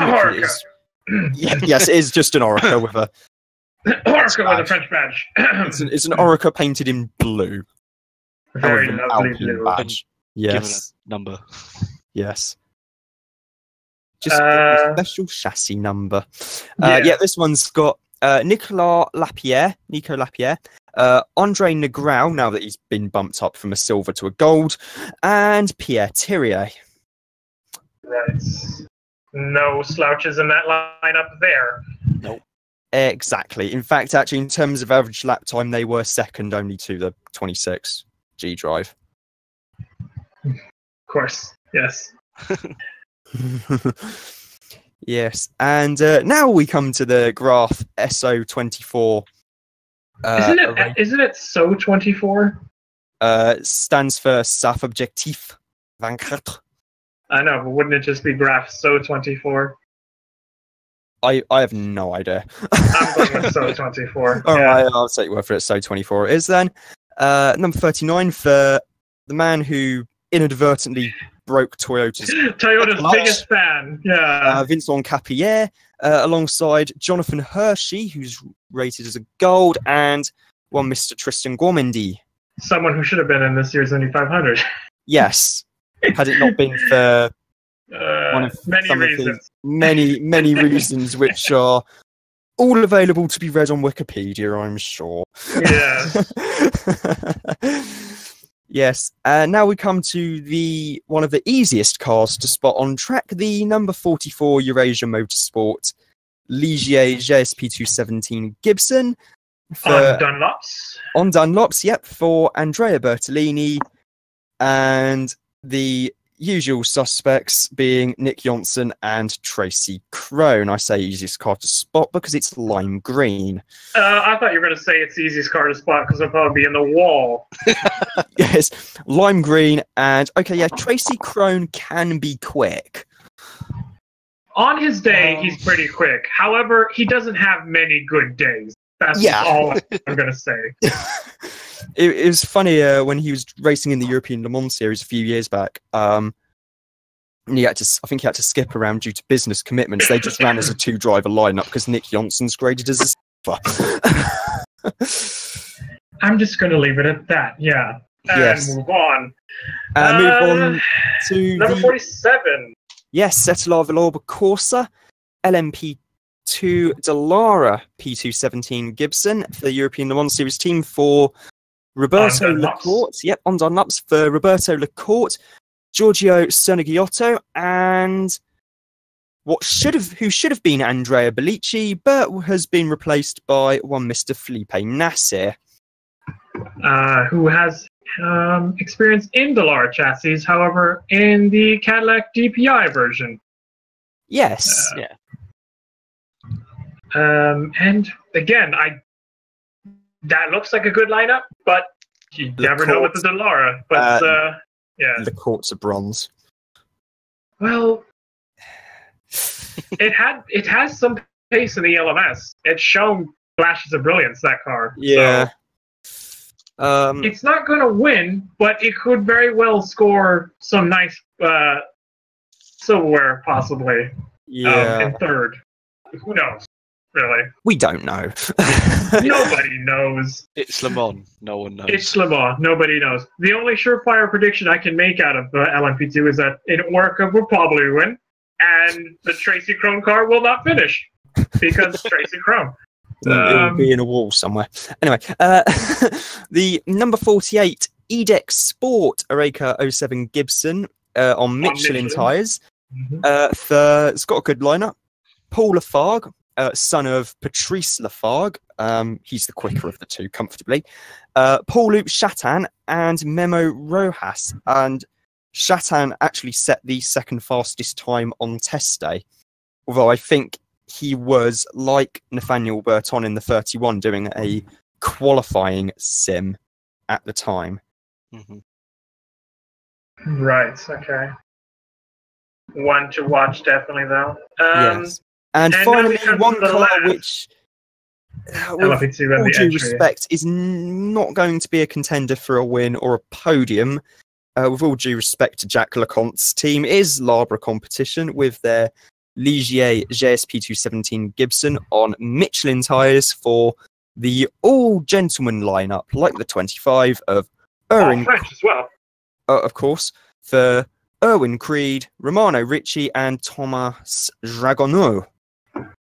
I think that's Dagenau, but okay. Okay, Dagenau. Yeah, yeah, there's Close. no R in it. There's no R. Yeah. Yes. The perfume car, because I think Erwin Creed and Romano Ricci make their trade, and that's. Yes. And that's. At least it would smell nice. It will smell nice, but it'll be very slow. But then again, that's probably the whole point, really. Yeah. You'll be able to see their nice sponsorship as it goes slowly by. Yes, and I'm going to be so bold as to predict the 26. Oh, yes, your favorite car you like to pick on is going to be winning. Yeah, of course it is. It is. If Rusinov doesn't mess up like last year, where he hit Khalid Al-Kabasi's Porsche while doing some rather overambitious lappery at the Porsche curves. Rather overambitious. Yes. They have the pace to win, I reckon. In with a shot, yeah. We shall see. Yes. And now we come up to the GTE Pro class. And right. Here is before we start this. You need to tell me about the BOP. Yes, the Wheel of Fortune has been spun. Oh, gosh. We'll do the simplest one first. Porsche, nothing's changed. Nope. Right. Lucky for them. Yes, Aston Martin, they now have another 4 litres of fuel in their fuel tank. And they also have plus 0.04 of boost across the entire rev range. Right.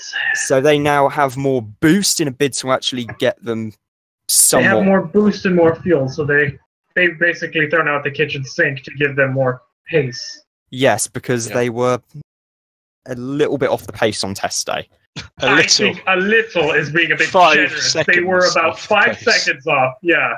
Yeah, 5 seconds off and down to running with only one car. They were so slow, they were being beaten by AM cars. That's how slow they were. Yes, but then again, given some of the drivers in the AM class, which we'll be mentioning later, that's not a surprise. Well, yeah. Yes. Anyway, next up we have BMW with the Mate. yes, GTE. the Mate GTE. Yes, they've had 4 litres of fuel capacity removed from their car, down to 97 litres. They've had 13 kilograms of ballast added to the car, but they've got a little bit more turbo boost now. Right, okay. So have they given all the new cars a boost in the chances that they'll actually be decently competitive? Is that what you're trying to tell me? Well, the only real major changes have been made to the Aston Martin. Well, Ford in fairness, they needed it. Yeah, Yeah, they were true. driving a boat compared to sports cars. Yeah, Yes. Corvette, they've gained 10 kilograms. of course. Yes. The new Evo spec Ferrari 488 GTE now has a very slight increase in turbo boost, Right. and Ford has an equally slight decrease in turbo boost, and Yeah. 2 litres taken out of the fuel tank. So they found where they were keeping the sand. No, they've taken sand out of the car. 13 kilograms. Right. Okay. So Yeah. they've subsequently taken fuel away from them, but made the car lighter. Yes. Yes, and taken boost out of the car as well. Well, how does they've given it performance and then taken performance away? It's the BOP table. It makes no fucking sense, does it? Let's be the honest. Ford is the quickest car at Le Mans. We've established this, yes? Yes. Yes. So they've taken away boost, right? Yes, they've taken away 0.01. Okay, so they've hardly taken away any boost. Yes, and they've taken They've some given it, less a fuel and weight less weight. and they've Yes. given it less fuel. It makes no Oh. sense, but this is BOP. Why should it ever make sense? Right. Okay. And the Porsches haven't been penalized at all. No, Porsches are No. exactly the same as they were. Right. Okay. So without So the further Ford may or may not be affected, but the Porsche stays the same. The Ferraris don't get much of anything. the Corvettes get The Corvettes get weight added on the because Corvettes get a few burgers from In and Out. That's, in fairness, not the worst thing. Yes. Um, BMW get made a better. teeny bit better. And the Aston Martin gets everything thrown at it to Yeah. even give it some semblance of competition. Yeah. and the Aston Martin is given quite a lot to make it go slightly quicker Yeah. than the amp. some GTM right. some GTM cars. Yeah. Now it will only be 3 seconds off the pace. I suppose. Yeah. Actually, that was going to be my question. Will it be faster than the old Vantage?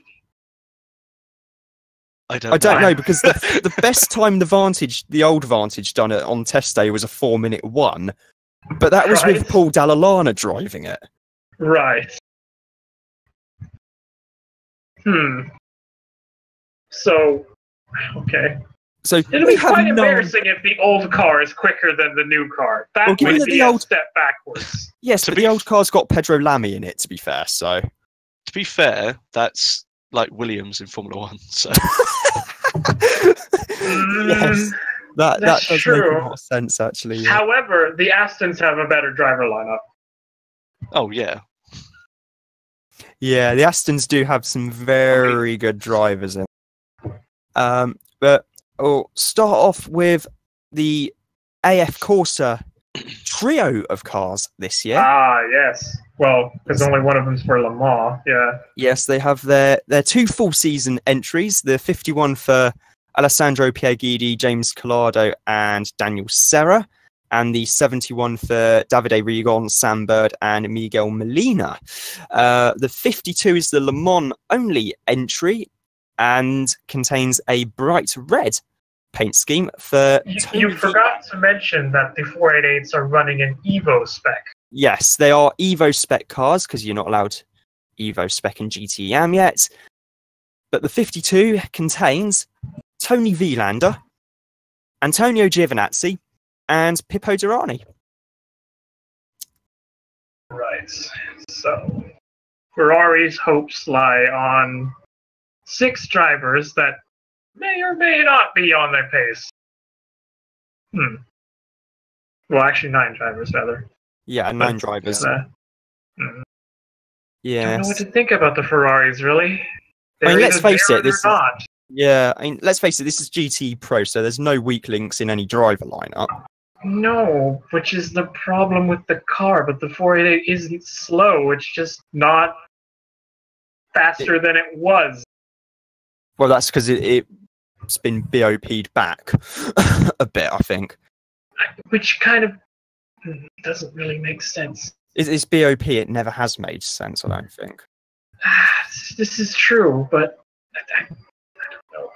BOP, it's number wang. I really don't know what to say about the Ferraris. They're either going to be there or they're not going to be there. I mean, at Spa, they lucked into a podium, but really, they didn't deserve one on pace. Yeah. Ferrari haven't won a Le Mans 24-hour in GTE since 2014. So they need a win. Yes. The next team on the list is Corvette Racing with a pair of Chevrolet Corvette C7Rs. First of the IMSA teams. Yep, first of the IMSA teams as well. The 63 being driven by Jan Magnussen, Antonio Garcia, and Mike Rockenfeller. And the 64 being driven by Oliver Gavin, Tommy Milner, and Marcel Fessler. No disrespect to the Corvette guys, but I don't see them on the podium. No. Nah. They have the oldest car on the grid now, which is hard to believe. Yes, I know. But it's Corvette Racing, though. You can't count them out at Le Mans. Well, this is true. Look at last year, but they've got 4 Fords and 4 Porsches to go up against. Yeah. Fords and Porsche, and 3 Ferraris. So, yeah. Yeah. They are the last factory team with an old, well-tried car, but there's only 2 of them. So, yeah. I really don't. They're like the Ferraris in this respect. They're in or they're not in. I don't know what to say about them, really. If all the armada of Fords and Porsches fall out, then Corvette stands rather well to gain some nice silverware. But I don't see that happening. Just numerically, that's not possible. Yes. And speaking of which, we are moving on to Ford now with their... Oh, God. Someone just give it up for Will to Live. Yes, there's 4 of them. 2 wet cars, 2 IMSA cars. Yes, it's Ford Chip Ganassi Racing, Team UK with the 66 and 67. And Ford Chip Ganassi Racing, USA with 68 and 69. Yes. Stefan Mucker, Ollie Pilar and Billy Johnson in the 66. Andy Prio, Harry Tinknell, Tony Cannon in the 67. Joey Hand, Dirk Mueller and Sebastian Bourdais in the 68. Seabass is coming home. Seabass is coming home, which means that if Marshall Pruitt's at Le Mans, we can actually have the hamburger and French fries show, Le Mans edition. Le Mans edition, yeah. Yep. Can't really say that in French. Yep, Le Mans edition. And the 69 contains Ryan Briscoe, Richard Westbrook, and the man who can make his own fuel, Scott Dixon. Yes, the Magic Man. Yes. Indeed. And, well, it's Ford. We know they're quick at Le Mans. Ford are going. It's very much a fact of the LMP1 class. This is Ford's race to lose. Yeah. Because they purposely designed the GT to win at Le Mans, and if it doesn't win at Le Mans, then it's a failure of a car. But at the same time, after the sandbagging in their first season, I think a lot of people want Ford to not win, myself included. I would rather someone else win, but facts are facts. The Ford is the fastest car in GTE. Yeah. Yeah. And now we come to the first of the new cars, that being the 81 and 82 of BMW Team M-Tech and the BMW Mate GTEs. Mate. Yes, the redesigned at the last minute because all the other manufacturers left it as late as possible. Ford, left it as late as possible to look at the concept and realise that no, we don't particularly like this. At the last minute. Ford. Yes. Yes, the number 81 featuring Martin Tomczyk, Nicky Katzberg, and Philip Eng. It gets me every time. Yep. And the 82 featuring Augusto Farfus, Antonio Felix da Costa, and Alex Sims.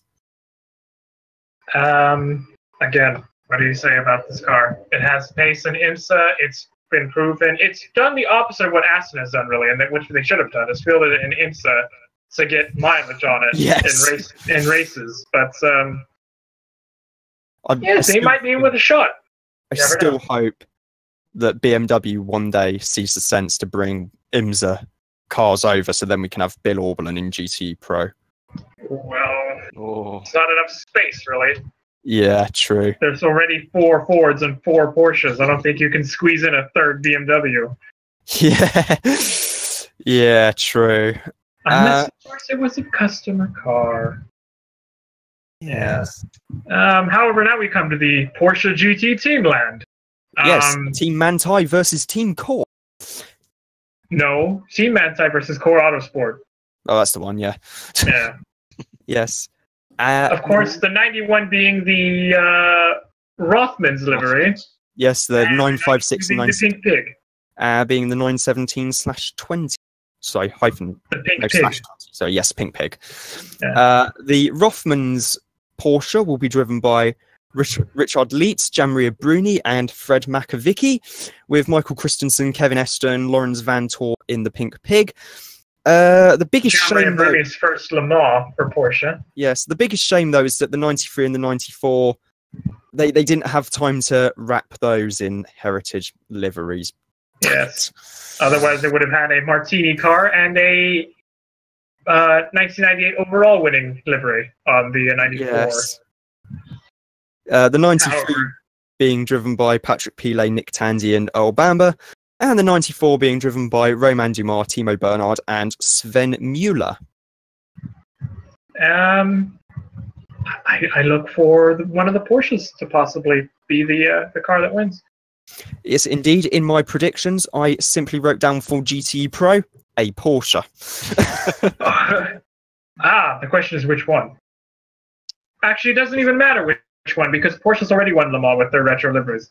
Yeah, exactly. And the retro garage as well. Oh, yes, the brick cladding. Yeah, and the brick cladding in the garage. Wooden toolboxes just are amazing. Oh, they are. They're not actually real, but it's a wonderful look. It looks cool as fuck, and that's all we care about, really. Yeah. and we come to the last of the GT Pro cars, and on the timesheet, Aston Martin Racings as well. That's true, yeah. Yeah. No, actually, the last of the timesheet would be Proton Competition Porsche, but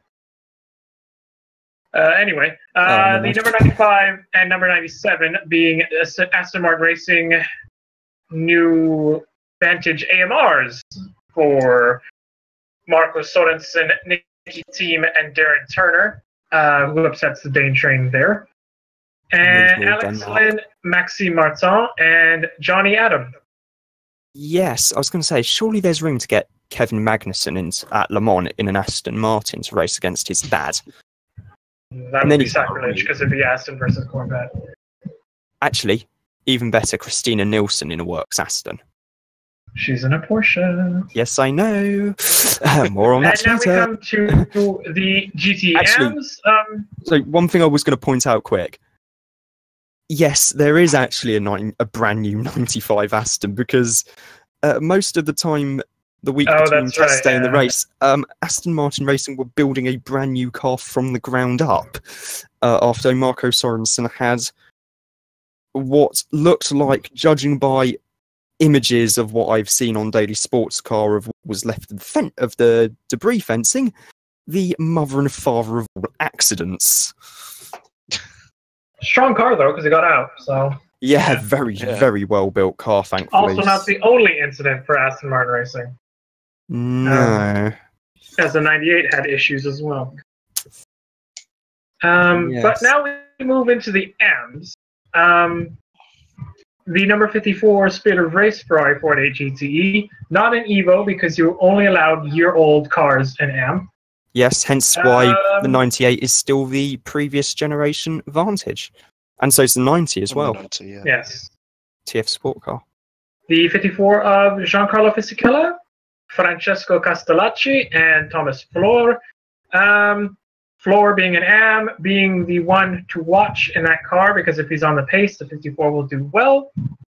Now we have a newcomer to Le Mans and WEC, that being the number 56 Team Project 1 and the first of the customer 911 RSRs. Yep, and quite successful in Porsche Super Cup from memory. But this one's got a well-known driver lineup to IMSA fans, and it's got the Park Place duo of Jörg Bergmeister and Patrick Lindsay. Yes, and once again we come down to the weakest link of the car, that be one Eggio Perfetti. Yep, And bronze-graded driver. Hence the and very much like the other one, the 54. If 56 can get pace out of their bronze, they can do well. Yep. Now we come to the 61, which is the Clearwater Racing Ferrari. Same lineup as last year, so Wang Sun Mok, Matt Griffin, and Keita Sawa.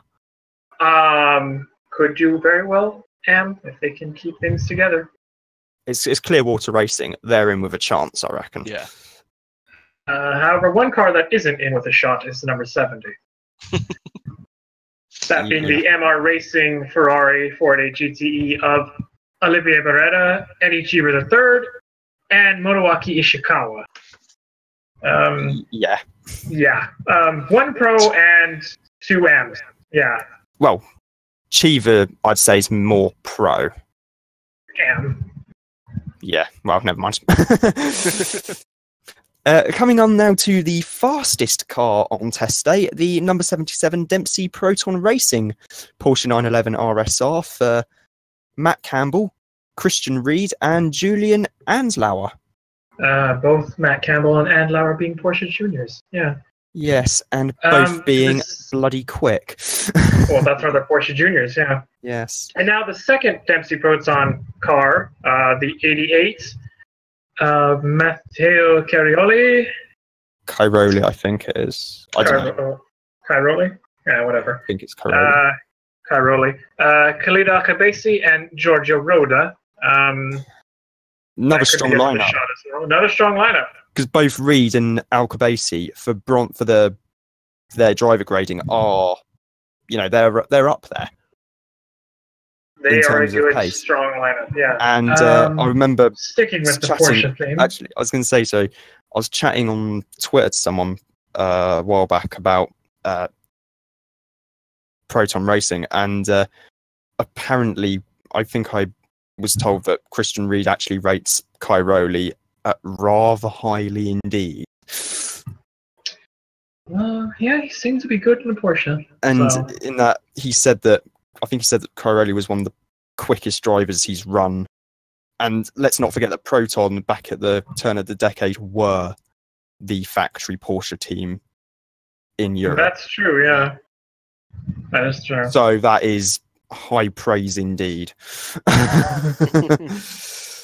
Yeah, and sticking with the Porsche theme, like you said, EB Motors. And the number 80, the reigning Road to Le Mans, or not Road to Le Mans, Michelin Le Mans Cup winners, rather, in GT3, rather. That's why they're here at Le Mans. Yeah, for Fabio Babini, Christina Nielsen, and Eric Maurice, and...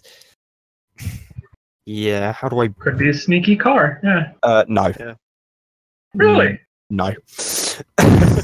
No, I've looked at the timesheets from test day. No. In fairness, they had a bit of an issue, yeah, with the cars. So. Yes, I was looking through the timesheets, so I've actually got all my documents. Well, while you look at that, I'm moving on to the 84 of J&W Motorsport, and can already say that this car is not going to be in with a shot because it's got a very heavy anchor in it. No. Oh, jeez. Liam Griffin, Jeff Siegel, who's quite a good Quicksilver driver, Jeff Siegel. And, well, there's no other way to say it. The anchor being Cooper McNeil. Yeah. Hence why it's carrying WeatherTech branding on it. However, there is still hope for a WeatherTech car on the podium in the fact that the number 85 Keating Motorsports Ferrari has Jeroen Bleekemolen, Ben Keating, and Lucas Stolz in it. Oh, yes. And that car is being fielded by Risi Competizione. So, yes, I've managed to dig up my GTM timesheets. We're And still digging for it. yes, Eric Maurice was the third slowest driver in GTM on test day. Well, In fact, Cooper McNeil was faster than Spencer Pompelli. He was also 0.335 seconds slower than Dallalana. And Dallalana's a bronze. proving my point. Yes. Now we go to another Porsche, and that being the number 86 Gulf Racing UK in the lovely Gulf Racing colors. Ooh, that looks like contest day. Yes, in the hands of Ben Barker, Alex Davison, and Michael Wainwright. Yes, and Davison is like Anslauer and Nielsen. Very sneaky silvers. Well, Ben Barker's a good driver, and Michael Wainwright has pace, so if they can keep it on track, they will do well. Also, the 40th anniversary of Gulf winning their last Le Mans overall, I believe. So they'll need a result. Now we come to Aston's, the number 90 of TF Sport, the old Vantage GTE, making its probably final Le Mans appearance. In the hands of Ewan Hankey, Charlie Eastwood, and Sally Ulick. Yes. Eastwood did win Porsche Carrera Cup last year here in the UK. And that was also quite quick at Spa, so keep an eye on them. Now we have the defending champions of GTM. In WEC, not Le Mans. I know, in WEC. The number 98 Aston Martin Racing pairing of Pedro Lamy, Matthias Lauda, and Paul Dallalana. The usual suspects then. The usual suspects who have still yet to win a Le Mans 24. Somehow. Bad luck has intervened. And finally, we come to the third Proton competition Porsche. The very pretty Black Swan colours. Yes. For Patrick Long, Spencer Pompelli, and Tim Pappas. Yeah, keep an eye on that car because it's got Patrick Long and Spencer Pompelli in it. Tim Pappas is not slow, so he was the slowest on test day, in fairness, but someone has to be at the end. But yeah, he's not as slow as it appears. Yeah. I would take test day times with a bit of salt because it's not actually Le Mans week. Cars magically seem to be quicker at Le Mans for some reason. Oh, let me guess. Would that be Ford by any chance? I cannot confirm or deny, possibly. But, my pick and Anne.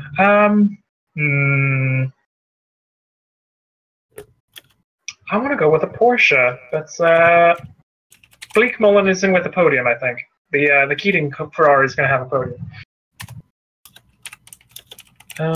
One of the Dempsey Proton Porsches will probably win it. But, I don't know. So we dragged a bit on that entry list, but this was the Le Mans preview, so. So it's the Le Mans preview, so it's worth it. It's worth it. Yes, and basically everyone should drop what they're doing if they can, and watch Le Mans because it's the only thing happening. Can I quickly say that I can't drop what I'm doing because I'm Well, I mean, technically you're producing it, so yes, for Radio Le Mans, yes. Watching, so yeah. Rob, that doesn't count. Damn it. But Le Mans is the only thing happening, and you should go watch it if you can, and when you can, because it promises to be quite spectacular if any of the past races are to go by. So, we will graciously end our rambling for today, and we hope you enjoyed it. So, once again, I've been Forza R18. He is Roblo97. Auf Wiedersehen. And our newly regular guest, it seems, is Pigeon Ninja. Yep. Goodbye. And with that, we'll be signing off. Goodbye, everyone. Bye. Bye.